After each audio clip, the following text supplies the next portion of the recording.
Hello, and welcome to Redesigning the Math Curriculum with Co-Requisite Courses, Planning, and Practice. I'm John Britch, a marketing nerd at Knewton. Thanks for joining us today. To preserve the sound quality, you've entered the conference muted. If you have any questions or comments during the session, please type them in the question box and we'll address them during the Q&A portion of the meeting. So just to make sure that you can see and hear me, would someone kindly enter something into the question box for me? And we'll confirm we have the green light to continue. There we go. Thank you, Angela. Okay, so this session is going to be recorded, and we'll send you a copy of the recording after the session for your own reviewing pleasure, or to forward to colleagues if you so choose. So during our 45-minute session, we'll pick the brains of two educators who've led their departments in redesigning their math curricula using Knewton's Alta courseware. Our session moderator today is Michelle Greco, General Manager at Knewton, who over the course of her career has helped many departments achieve their redesign goals. So Michelle, could you tell us a little about yourself and kick us off? Sure. So thanks for joining, everyone. My name is Michelle Greco, and I am the General Manager for the West region.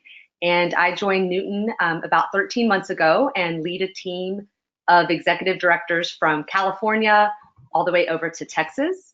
Before joining Knewton, I spent 10 years at McGraw-Hill. And in my last role, I was the National Director of their math programs. And the last year at Knewton has been exciting and inspiring for me as we have thousands of students across the nation using Alta and experiencing personalized learning at an affordable cost. This picture here is from a math presentation this past spring. On the left, that's Chris Zajac. He is one of my executive directors in the region, and he covers parts of Texas, New Mexico, and Oklahoma. And then my daughter is in the middle, and she worked for Knewton as a nerd during her gap year after UT, and she just started medical school at McGovern in Houston last month. So we already miss her here at Knewton.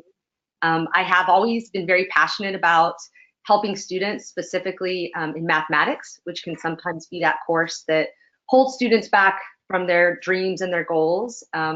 So I'm really excited to be here, and I know that Alta is making a big difference in math. So Sharon, I'll let you introduce yourself. Yeah, hey everyone, I'm Sharon North. I'm a mathematics professor at St. Louis Community College. I've been there for 20 years. I teach mostly our transfer level mathematics classes, so college algebra, pre-calc, calculus 1, but also quite a bit of quantitative reasoning and statistics classes. And this semester I'm teaching our new co-requisites to quantitative reasoning and statistics. I've included a picture of a group of my calc students working at the board. They were sketching out functions and approximating areas under the curve. And I was so proud of how focused they all were on the work that day. I just snapped a shot. But yeah, I'm really happy to be here to talk to everyone today. So thanks for the opportunity. And my name is Andrew Moore. I am an assistant professor of mathematics and the department chair at National Louis University in downtown Chicago. I have a background in both secondary special education in math and now in higher education math, mostly focusing on quantitative and statistical reasoning. And you can see that's a picture of one of our typical classrooms. We're a pretty technology-focused classroom. We do a lot of flip model instruction, and our students do a lot of projects. And that picture there is one of my students' final projects in a Math for Educators course, where they had to create like a math learning station for an after-school program. Cool. And so that's a program, a thing where they were playing around with probability and statistics and doing an interactive activity at a learning station. Awesome. Thank you, Andrew, Sharon, and Michelle. So now we are going to have a quick poll to see where everyone is in terms of the redesign at their institutions. So let me get this poll launched. And yes, if you could please choose the option that describes your department, I will show the results once everyone has done. So polling is in process.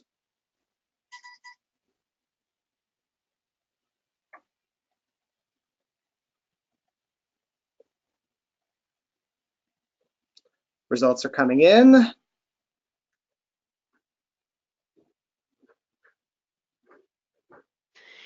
And I think, whoops, still I see more. If everyone could get their responses in, we will close polling in about 5 seconds. So if you could jump in, that would be awesome. Okay, I think we have all the responses in. So let's see where everyone is. Okay, yeah, it's an interesting distribution. We have a number of people, almost a third, as far as haven't discussed redesigning, considering redesigning, and being in the process of redesigning the curriculum. But no one here has already redesigned their curriculum. So this is okay. So this is a useful session for everyone. Perfect. So after the poll, now I'll turn it back to you, Michelle. Sure. So we'll start out with what forms can redesign take. Over the last few years, I've worked across the nation talking to many math instructors about redesigns, implementation, and different trends. And in terms of math redesigns, the two most prevalent models that we are seeing are the pathways model and co-requisites. Of course, both of these models vary greatly depending on the state initiatives and certainly the institutional goals. The co-requisite models are quickly expanding across the nation, and a co-req course gives students the opportunity to start their required college level math while simultaneously receiving the support and that remediation they need to be successful. Models and course setup will vary by state and school, as I mentioned, but most have the same goal of advancing those students through that credit level math while offering additional resources and support that they need for that supplementary support. And we are seeing co-requisite courses emerge in both the STEM courses and the non-STEM pathways with the goal to really help more students complete their math requirements and ultimately go on and hopefully graduate. These are some of the observations that we are seeing across the nation, but we are really thrilled to have Sharon and Andrew today to talk about their redesign experiences and stories. So let's start out with Sharon, and can you tell us a little bit about what is driving redesign at your institution? Yeah, so I mean, first and foremost, I think we're all working toward the goal of increasing student success in their credit-bearing math courses, and as a result, then increasing graduation rates. Our district's developmental redesign team really studied national and statewide data on co-req support to put together our model. We've had a lot of changes in our state, beginning with a Math Pathways Task Force that laid out common student learning outcomes for each of our credit-bearing gen ed courses, and then a state co-requisite at scale task force that I serve on that really backwards mapped from these skills to lay out the necessary prerequisite skills that students will need to master in order to be successful in these pathways courses. So, in that group, we also studied best practices in teaching of co-req courses and put together an implementation guide for faculty for all over the state. And so, I'm personally really excited to be teaching more of these new pathways courses that are more relevant to our students' field of study. And, this really important just-in-time co-req support. So let's see. Yeah, some of the other considerations here in Missouri, I talked about our task forces, but also our community college district does a state of the St. Louis workforce report where they really survey over 1,000 employers in St. Louis on the skills they want to see workers come to them with. And it's interesting, the skills identified by these employers include, the ability to write a statistical report, Excel spreadsheet skills. So really this report, has brought to light that, a statistical reasoning class may be a better gen ed course or a better course to prepare our students for the workforce. Also, we have a new law in Missouri, Core 42, that talks about those 42 hours of general education credit, and that the math credit can be completed in, either the traditional pre-calculus algebra, pre-calculus trig, but also using a quantitative reasoning or a statistical reasoning course. So now students have a guarantee that all of those courses will transfer to any public university or college in our state. Thanks, Sharon. So how would you describe, the redesign that is going on at your institution in Missouri? Yeah, so here's our model, and I think I talked about some of the Missouri redesign considerations already, but we're going to the idea of meta majors and that a student has a certain area of interest, and we want the math course they'll be taking to align with that area of interest.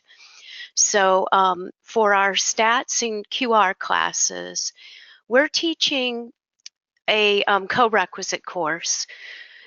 So those students, of course, would be enrolled in both, students, let's say, with, certain learning needs would be in the co-requisite course at the same time as the stats or QR. But with STEM, we're not starting with co-recs yet. We've already got a accelerated path forward for those students. They can take a pre-calc class that'll get them through college algebra and trig. They're in one semester, so we're still teaching intermediate algebra as a prereq to that. The next slide, I think, will show a little bit more about the organization of our classes. So I'm teaching this semester both stats and quantitative reasoning and the co-recs to each, and Calc 1. But the co-req classes are going really well. They are 2 credit hour classes. I meet with my co-req students the hour before we meet for the either stats or QR class. There's really kind of 3 components to my co-req classes that have emerged in this first 6 weeks. First of all, we start with me asking what questions they had over the previous lecture. And then since I teach the co-recs in a computerized classroom, then we do an Alta check-in. And that's been really valuable for me because I can use the analytics there in class to see exactly what students are struggling with and who's struggling. And I can then really hit their needs right when and where they need it. So that's been really cool. Another thing my co-req students love is kind of a preview of what's happening that day in the college level class. So they always ask me, what's going to happen today?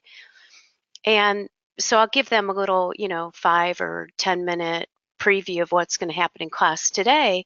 Then they come into class and they hear it again, when I do my lecture. And then when I break the students up into groups, it turns out that the co-req students are kind of the group leaders, which is really cool. It's, not what you would expect from students who, maybe came in at a little, slightly lower level. Because they've seen the material now twice, they're able to kind of take the lead in their groups, which has been really cool. I'm excited about that. Yeah, that's fantastic to hear that the co-rec students are emerging as leaders in the course. I love that. So Sharon, can you tell us a little bit about why you chose Alta for your redesign courses? Yeah, so something that is really beautiful about the Alta platform is it's based on student learning outcomes, and that's how we've based our work in Missouri and in my district according to student learning outcomes.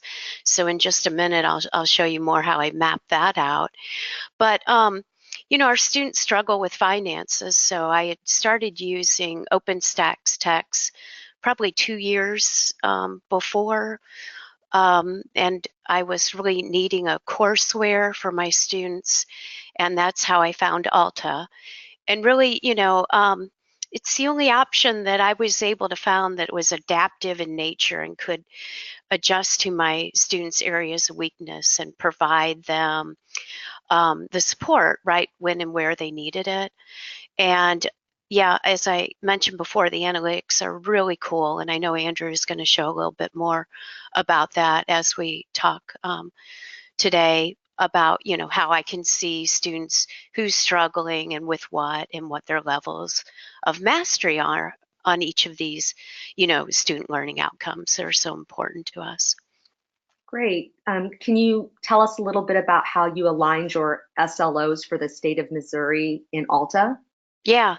So as I had mentioned, I believe 4 years ago, the Pathways, the Missouri Math Pathways group started with laying out SLOs for all of the different math pathways. So as I mentioned, there's 4 in Missouri, 2 kind of STEM tracks with pre-calculus algebra, pre-calculus with trig, but also the other newer courses, the quantitative reasoning and the statistical reasoning. So after that group laid out all of the SLOs, and I have here on the right side just one small piece of that. These documents are much more in detail for each of the pathways. So right here I'm showing you, for example, in stat reasoning, that students need to be able to graph. They need to be able to create and interpret dot plots, box plots, stem and leaf plots, histograms. So you'll see that in the far right column. And then we on my task force for co-recs took all of those SLOs and backwards map, like what math skills are really important for a student to master this. So in this column just to the left where it says possible co-rec topics, you'll see we said, okay, well, before a student can create these graphs, of course they need to know how to plot points on a real number line or shade intervals on a real number line or plot points in, an XY coordinate system, label and, their XY axes and read and understand information from tables. So I created kind of a unique numbering system of all of those state pathways and co-rec topics, and that's what you're seeing here. And then if you look at the next slide, this is where I aligned it with all of the Knewton content. So these are the Knewton SLOs, and I believe we're looking at stat reasoning right here. But I went through all of the different pathways courses, and you see then the same numbering system that I created for our state work. I've aligned here with all of the Alta content. It was really pretty easy to do. So then I outlined what co-rec support needs to be available. And if you look at the next slide, you'll see all of our Missouri co-rec topics and where it aligned with the Knewton content. So most of the co-rec material that we were looking for, or that I was looking for, I found in the elementary algebra table of contents for Knewton. But, again, there were some topics that I found in pre-algebra, a couple in intermediate, not as much of course, as elementary, but then even a couple in college algebra, like in stats, students really struggle with summation notation, and that's typically a college algebra topic. So we took some of that preliminary content and brought it over as co-rec as well. Thanks, Sharon. Based on the varying co-rec needs and goals of different states, this one in particular specific to Missouri, what we've done, the content team and mathematicians, they developed our co-rec courses from the ground up, mapping the foundational skills to credit-bearing topics. But we have dedicated implementation teams that work with each institution individually to ensure that we're meeting their curriculum needs and goals. So for every single co-rec adoption, we're able to do some of these mappings that that Sharon is showing us. Yeah, it's really cool work, and they were really helpful as well. So I can feel confident that our courses are providing students just what they need. So yeah, that's been a great experience. Wonderful. Andrew, is there anything that you want to add or share regarding why you chose Alta for your redesign courses? Yeah, so when we were looking to redesign our courses, we had actually been using Knewton previously as a tool in our developmental education courses. And so when we decided to redesign into the co-recs, it was just kind of a natural fit and transition for us to continue with Knewton. Across our campus, we've expanded the use of it. And the reason we did so was the quality of the content, but also how much data analytics we're able to use, because our campus pulls a lot of student data and we use that a lot. And when I get into my section, I'll be showing a lot of those instructor tools that are available for data. Great. So Andrew, can you tell us a little bit about how your co-rec redesign evolved at your school? Yeah, so we've been using co-recs since I started here in 2006. We launched our Pathways program that year, and one of the things that we were really concerned about was making sure our students felt supported. So for us, this building of a co-rec course was not at all a static process. For our program, it's been constantly evolving. So I'm going to walk you all through the process that we followed, but your process may be different, and hopefully our process of redesign will help your own. So when I started in the Pathways program, we had a co-requisite lab that all of our students took, and that was not attached to any particular course. They just were automatically in this co-requisite for all of their academic courses. Students use this time to work with their fellow students and to seek help from their instructors, but we found that not many of the students were using this time effectively, and adding this time in had not increased our on-time submission rate to assignments or improved overall course performance. So beginning in September of 2016, we moved to a slightly more structured Emporium model, where if students were enrolled in an English or a math class, they had a co-requisite course attached to that. So for math, a list of foundation skills was made, and students would have an hour to work on self-selected topics from that list. This started to show improvement, and over that year, we saw about a 3% grade increase in our Math 101 course, which is a quantitative reasoning course.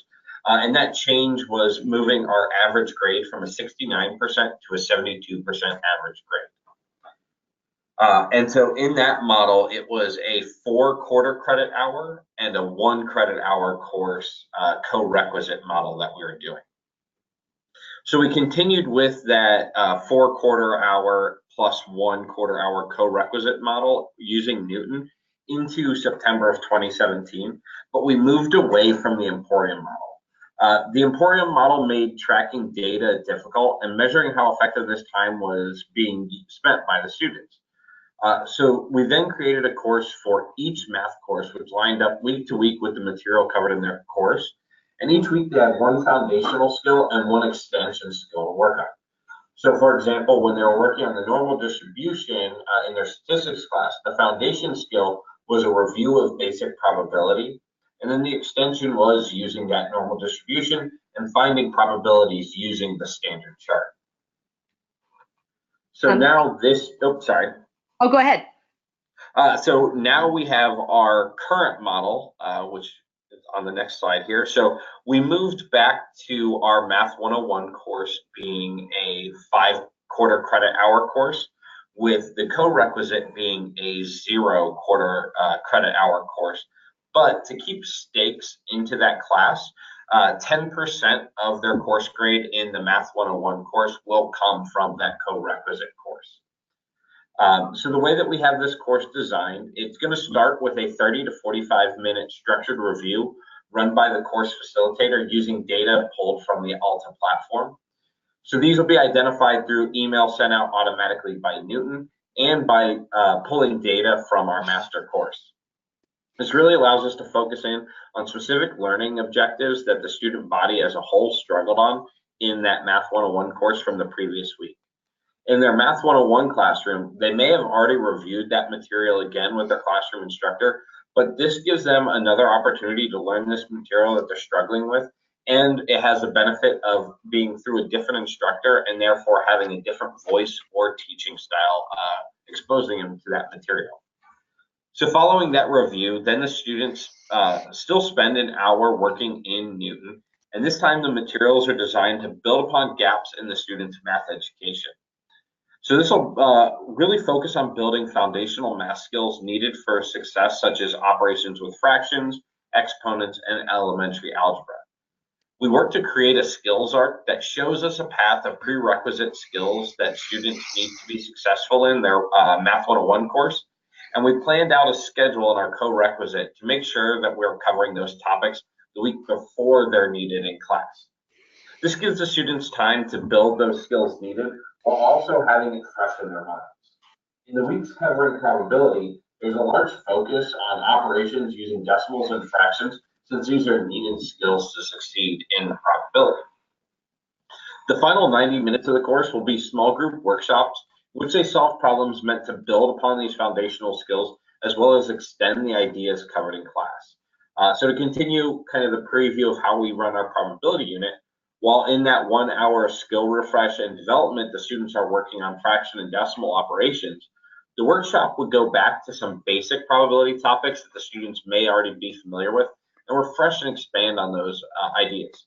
So the groups started with a simple marbles in a bag problem, but then once they remembered the basics of that, we started exploring these ideas and concepts further.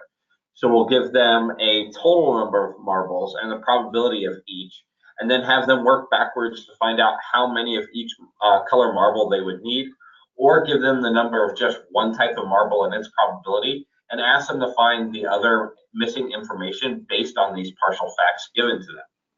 So the idea is to take the basic concepts and add rigor and complexity to a simple problem to help prepare them for the critical thinking needed to solve more complex and challenging problems that they'll run into in their Math 101 course.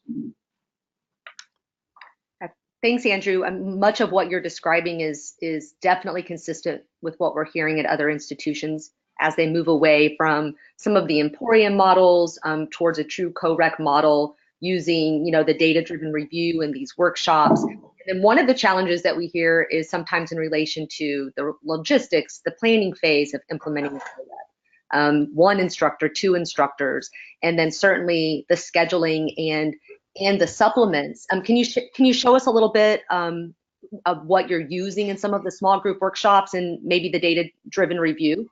Yeah, so we definitely do the 2-instructor model, but to help our co-requisite lab instructors, we provide them with a lot of supplemental materials that we actually got from Knewton. So on the next slide here, what we have is, this is just a preview of one of the slides that comes from the Knewton provided PowerPoint. So for every assignment in Knewton, we were given a PowerPoint, and there are a couple things that we really liked about these. So the first thing is, you can see that big blue bar off to the right of the slide. That is actually mapping back to the learning objective inside of the assignment. So it makes it so that our instructors can kind of skip a few slides and only focus on the slides related to the learning objectives students struggled with, really making efficient use of that time, so that we're not reviewing material that the students already understanding. We can really just focus on only the learning objectives they struggled with. And so this is one on working with set operations, which is definitely something our students have struggled with in the past.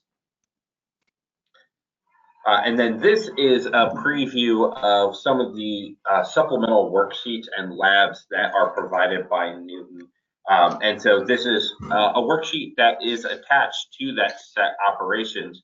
And this is actually material that Sharon authored. So Yeah, I was really excited when you threw that up at the last webinar, because I worked on it all summer, so that was great. Thanks. Yeah, we're definitely using all of this material. It really saves our co-requisite lab instructors a lot of planning time to already have all this supplemental material provided for them. Right. Yeah, the guided worksheets have been really popular, especially with some of the co-recs and certainly the part-time faculty as well that get a late assignment to use these as their curriculum, and then also for students to be able to take notes while their instructor is lecturing. So they've been really well received out in the field. Yeah, our students love the PowerPoints because because when they're working on a Knewton problem, it tells them what learning objective they're currently working on. If they get a little bit lost, they just pull up those PowerPoints and go right to the slides labeled with that learning objective, and it makes it really easy for them to find information. Wonderful. Well, another question that we often get in the field is talking about the role of the instructor as they're going through redesign considerations. So Andrew, do you want to share a little bit about how your redesign has changed the role of the instructors? Yeah, so I'm going to focus on talking about how the instructor role has evolved in our co-requisite course, because the instructor role in our main course hasn't actually changed at all, other than a little bit of extra communication with their co-requisite lab instructor. But originally, what we had was when we were doing just the 3-hour study hall model, our instructors just kind of sat in a room for 3 hours as students floated from room to room as needed. So in that original study hall model, we had 2 instructors assigned to a room that had a list of students, and those students would check in and out with those instructors, but all of the time was theirs to use as they wanted. So some students stayed in the room and worked independently or in small groups. Other students floated from room to room to find the instructors that they needed to work with. And some students just seemed to disappear for 3 hours and would magically reappear at the end to check out and get their attendance marked off. Now, instructors tended to use this time for grading attendance or other tasks when they weren't directly working with students. And while the instructors were happy for this extra time to get work done, it did kind of create a barrier where students didn't want to interrupt somebody working and would not actually come up and ask for the help that they needed. So when we got into that second iteration, our Emporium style model, in that case, our facilitators were more like math specialists or tutors. So they would sit in the room while students completed whichever Knewton assignment that they chose. The problem was the instructor wasn't able to track student progress or data in real time, since it could be that every student in the room was working on a different assignment. So they were simply keeping track of work time of the students and then helping them when the students asked for help. Occasionally, students would get flagged as struggling, and then the instructor could reach out to offer help. But in this model, students really only chose to work on topics they felt they could succeed at. So we didn't get that struggling flag as often as the students would have gotten if they were working on material that they really needed to build their knowledge on. So when we got into that first structured co-requisite model, then all of a sudden all the students were working on the same assignment, and our instructors tracked the students with that nearly live data feed that comes from Knewton. And this is provided through the dashboard, which we'll look at in a few of the slides upcoming. Great. Yes. We've received great feedback on many of the dashboards, especially some of the newer dashboards that went live this summer. But specific to co-recs, I know that we have a lot of instructors that ask us what data we have available to really hone in on specific topics that students might be struggling with in the support material and certainly the credit-bearing material as well. Can you share just a little bit about how you're using the different dashboards for your different structured reviews and certainly in the classroom? Yeah, so if we go to the next slide here, so what we're going to look at is these are 2 different views of a dashboard for a single assignment. So here what you can see is this is a rather small class of only about 12 students. But this is a screenshot from the dashboard for one particular assignment for this class.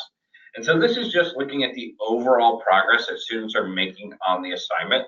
So I can see how my class progress is broken down, what each individual student's status is, and how many questions they have attempted, how much time they've been working, and what their mastery percent is. So we can see that 8 of my students have completed the assignment, that I actually don't have any students currently marked as in progress, but I do have 2 students who are marked as struggling, and then another 2 that are not started.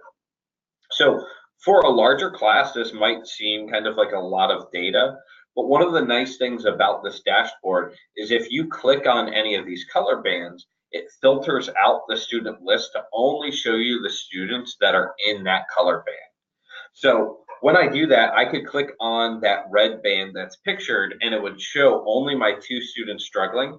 And then through the email tool that's built into Knewton, I can directly email those students and just give them maybe my office hours or tutoring center hours, or just let them know that if they need any help, I'm available. But communicating with the students that I know that they're struggling on this assignment has really helped our students, kind of reach out for that help they need, go to the tutoring center, things like that. And then additionally, I can click on this gray band of my not started students and just send them a gentle reminder of, hey, this assignment is going to be coming up due soon. Please make sure that you get started on it ahead of time enough to actually finish it. So, Sharon, I know that your school uses these tools, the dashboard tools as well. Do you have anything to add to that? Yeah, it's just really helped me out with the co-recs because, I always have some analytics to look at to see how they're doing and see where they're at with their mastery, and then I can really individualize their instruction, so it's been incredibly valuable. I'm looking at these, every day for those co-rec classes. So. Yeah, and so she was mentioning that we can really focus in on that individualized instruction. So on the next slide here, this is when, if I were to click from the overall status instead onto the individual learning objective status, here I get a little bit more micro level of data. So for this one, this is the same assignment that we saw in the last slide. So it only looked like I had some students complete, some students struggling, and some students not working. Well, here it breaks it down to the learning objectives, and I can really see where my students are at a much more in-depth level. So here I can see that for every learning objective, there are still students in progress, but that there are 2 learning objectives in particular that it seems like students are struggling on. So again, in the same way that in the overall status screen, that I could click on the color bands to sort my students, that also would work here, where if I clicked on that red section of either of those 2 learning objectives, I could find out exactly which students are struggling on those, so that when they get into that co-requisite lab, I can kind of sort our students into groups to work on individual learning objectives. Or again, like I said, we can skip talking about this identify levels of measures of data, because it really seems like that's not an area students are struggling on, and can focus instead on these other 2 learning objectives as the things that need review.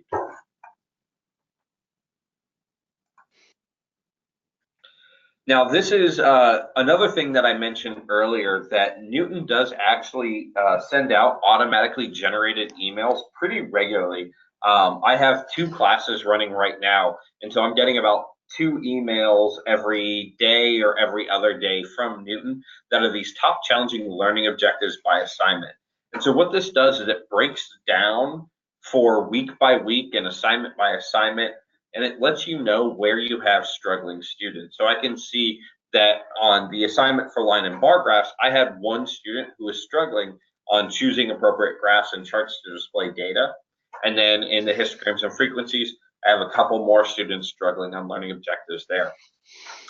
These are really helpful emails, because this makes it so that sometimes if you're a little bit busy, you don't have time to do a deep dive into your dashboard and really look at that data, you'll get this email. You can open it up in about 30 seconds, identify what students are struggling and exactly where they are struggling.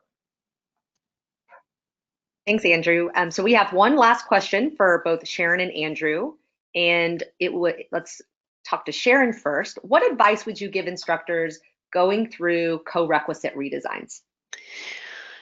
Wow, yeah. So there are many things I could say, but let me just start with, consider your students' needs. And, since students come to us just at a variety of levels of knowledge, um, this Alta platform and the adaptive nature of it really gives students a review of the prereq topics, just right when and where they need it, which is critical. It's also really cool that the content is aligned by SLOs, like our district and state content is as well. And it's reasonably priced so that my students can actually afford it. So with the OpenStax, PDFs and the Alta platform, my students are spending $44 for, I think a superior experience to what they had before, spending close to $200. And Andrew, what advice would you give instructors? Yeah, so the goal of our institute for these co-requisite courses was to offer our students a pathway to success in their required math courses without them getting off pace by starting in those developmental education courses. So they don't have to take those prerequisite courses to get started. They can jump right into the required math courses. And for us, that's really important, especially as our students kind of deal with student loans, financial aid, things like that. Keeping them on pace was a really big goal for us. But when you are redesigning these courses, as you kind of saw when I was talking about it, it might be an evolution.